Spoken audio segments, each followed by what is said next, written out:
ಆಯಿಲ್ನ ಹಾಕ್ಕೊಂಡಿದ್ದೀನಿ. 2 ಸ್ಪೂನ್ ನೀರನ್ನ ಆ್ಯಡ್ ಮಾಡಿ ಇವೆರಡನ್ನ ಇವಾಗ ಚೆನ್ನಾಗಿ ಮಿಕ್ಸ್ ಮಾಡಬೇಕು. ಈ ಥರ ಮಿಕ್ಸ್ ಆದ ನಂತರ 2 ಕಪ್ ಗೋಧಿ ಹಸಿಟ್ಟನ್ನ ಆ್ಯಡ್ ಮಾಡ್ಕೊಳ್ಳಿ. ಆ್ಯಡ್ ಮಾಡ್ಕೊಂಡಿದ್ದೀನಿ ಗೋಧಿ ಹಸಿಟ್ಟು. ಇವಾಗ ಸ್ವಲ್ಪ ಉಪ್ಪನ್ನ ಆ್ಯಡ್ ಮಾಡ್ಕೊಳ್ಳಿ. ಸ್ವಲ್ಪ ಅಜ್ವಾನನ ಸ್ವಲ್ಪ ಪುಡಿ ಮಾಡ್ಕೊಳ್ಳಿ ಕೈಯಲ್ಲೇ, ಆಮೇಲೆ ಆ್ಯಡ್ ಮಾಡ್ಕೊಳ್ಳಿ. ಈಗ ಮಿಕ್ಸ್ ಮಾಡ್ಕೊಳ್ಳೋಣ. ಈ ರೀತಿ ಚುರುಚುರೆ ನೀರು ಆ್ಯಡ್ ಮಾಡ್ಕೊಂಡು ಮಿಕ್ಸ್ ಮಾಡ್ಕೋಬೇಕು. ಚಪಾತಿ ಹಸಿಟ್ಟು ಯಾವ ರೀತಿ ಮಿಕ್ಸ್ ಮಾಡ್ತೀವೋ ಆ ರೀತಿ. ಈ ರೀತಿ ಮಿಕ್ಸ್ ಆದ ನಂತರ ಸ್ವಲ್ಪ ಎಣ್ಣೆನ ಆ್ಯಡ್ ಮಾಡ್ಕೊಳ್ಳೋಣ. ಈಗ ಪ್ಲೇಟ್ ಮುಚ್ಚಿ ಒಂದು 5 ನಿಮಿಷ ನೆನೆಯಲ್ಲಿ ಬಿಡೋಣ. 1-2 ಸ್ಪೂನು ಮೈದಾ ಹಸಿಟ್ಟು ಆ್ಯಡ್ ಮಾಡ್ಕೊಂಡಿದ್ದೀನಿ. ನಾನು ಮೈದಾ ಹಸಿಟ್ಟಿದ್ರೆ ಮೈದಾ ಹಸಿಟ್ಟು ಆ್ಯಡ್ ಮಾಡ್ಕೊಳ್ಳಿ, ಗೋಧಿ ಹಸಿಟ್ಟಿದ್ರೆ ಗೋಧಿ ಹಸಿಟ್ಟು. ಈಗ ಸ್ವಲ್ಪ ನೀರನ್ನ ಆ್ಯಡ್ ಮಾಡ್ಕೊತೀನಿ. ಚೆನ್ನಾಗಿ ಮಿಕ್ಸ್ ಮಾಡ್ಕೋಬೇಕು. ನೋಡಿ ಇವಾಗ ಮಿಕ್ಸ್ ಮಾಡ್ಕೊಂಡಿದ್ದೀನಿ. ಸೇಮ್ ಕ್ರೀಮ್ ಟೈಪಲ್ಲಿ ಮಿಕ್ಸ್ ಮಾಡ್ಕೊಳ್ಳಿ. ಕ್ರೀಮ್ ಟೈಪಲ್ಲಿ ಮಿಕ್ಸ್ ಮಾಡ್ಕೊಂಡಿದ್ದೀನಿ ನೋಡಿ. ಇವಾಗ ಸೈಡಿಗೆ ಇಟ್ಕೊಬಿಡೋಣ. 1 ಈರುಳ್ಳಿ, ಬೆಳ್ಳುಳ್ಳಿ, ಸ್ವಲ್ಪ ಶುಂಠಿ ಜಜ್ಕೊಂಡಿದ್ದೀನಿ, ಸಾಸಿವೆ, ಜೀರಿಗೆ, ಆಮೇಲೆ ಬೇಯಿಸಿಟ್ಕೊಂಡಿರೋ ಆಲೂಗಡ್ಡೆ. 1 ಪ್ಯಾನ್ಗೆ 2 ಸ್ಪೂನ್ ಆಯಿಲ್,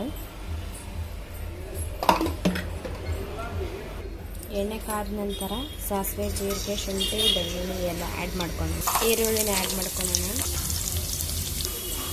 1 ಸ್ಪೂನ್ ಅರಿಶಿನ ಪುಡಿ, ಅರ್ಧ ಸ್ಪೂನ್ ಖಾರದ ಪುಡಿ, ಅರ್ಧ ಸ್ಪೂನ್ ಧನಿಯಾ ಪುಡಿ, ಸ್ವಲ್ಪ ಸಾಲ್ಟ್. ಈ 3 ಮಿಕ್ಸ್ ಮಾಡ್ಕೊಂಡ್ಮೇಲೆ ಇವಾಗ ಮಾಡಿದ ನಂತರ ಆಲೂಗಡ್ಡೆ ಆ್ಯಡ್ ಮಾಡ್ಕೊಂಡು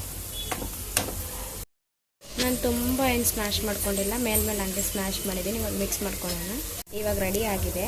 ಇದನ್ನು ಒಂದು ಬೌಲ್ಗೆ ಸರ್ವ್ ಮಾಡ್ಕೊಂಡ್ಬಿಡ್ತೀನಿ ನಾನು. ಇವಾಗ 1 ಕೊತ್ತಂಬರಿ ಇದ್ದರೆ ಆ್ಯಡ್ ಮಾಡ್ಕೊಳ್ಳಿ. ನನ್ನ ಹತ್ರ ಕೊತ್ತಂಬರಿ ಖಾಲಿ ಆಗಿದೆ, ಅದಕ್ಕೋಸ್ಕರ ಆ್ಯಡ್ ಮಾಡ್ಕೊಂಡಿಲ್ಲ.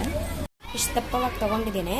ಇವಾಗ ಚಪಾತಿ ಹೆಂಗೆ ತಟ್ಕೊತೀವೋ ಆ ಥರ ತಟ್ಕೊಳ್ಳೋಣ. ಯಾಕಂದರೆ ಸ್ವಲ್ಪ ದಪ್ಪನೇ ತಟ್ಕೊಳ್ಳಿ, ಚಪಾತಿ ಥರ ತೆಳ್ಳ ತಟ್ಕೊಬೇಡಿ. ಈ ಥರ ಇಷ್ಟ ಅಗಲ ತಟ್ಕೊಂಡಿದ್ದೀನಿ. ನನ್ನ ಹತ್ರ ಪಿಜ್ಜಾ ಕಟ್ಟರ್ ಇಲ್ಲ, ಅದಕ್ಕೋಸ್ಕರ ಮಾಮೂಲಿ ಈ ಥರ ಶೇಪ್ ಮಾಡ್ಕೊತೀನಿ ನೋಡಿ. ಈ ಥರ ಶೇಪ್ ಮಾಡ್ಕೊಂಡಿದ್ದೀನಿ. ಕಟ್ ಮಾಡಿರೋದಕ್ಕೆಲ್ಲ ಒಂದೊಂದು ಚೂರು ಇವಾಗ ಪಲ್ಯ ಆ್ಯಡ್ ಮಾಡ್ಕೊತಾ ಇದ್ದೀನಿ. ಆಲೂಗಡ್ಡೆ ಪಲ್ಯ ನೋಡಿ. ಈ ಥರ ಎಲ್ಲದಕ್ಕೂ ಆ್ಯಡ್ ಮಾಡ್ಕೊಂಡಿದ್ದೀನಿ. ಇವಾಗ ಫೋಲ್ಡಿಂಗ್ ಯಾವ ರೀತಿ ಮಾಡೋದು ಅಂತ ಹೇಳ್ಕೊಡ್ತೀನಿ. ಸ್ವಲ್ಪ ಈ ರೀತಿ ಎತ್ಕೊಂಡು ಹಿಂಗೆ ಹಚ್ಕೋಬೇಕು ತುದಿಗೆಲ್ಲ. ಈ ರೀತಿ ಫೋಲ್ಡಿಂಗ್ ಮಾಡ್ಕೊಳ್ಳಿ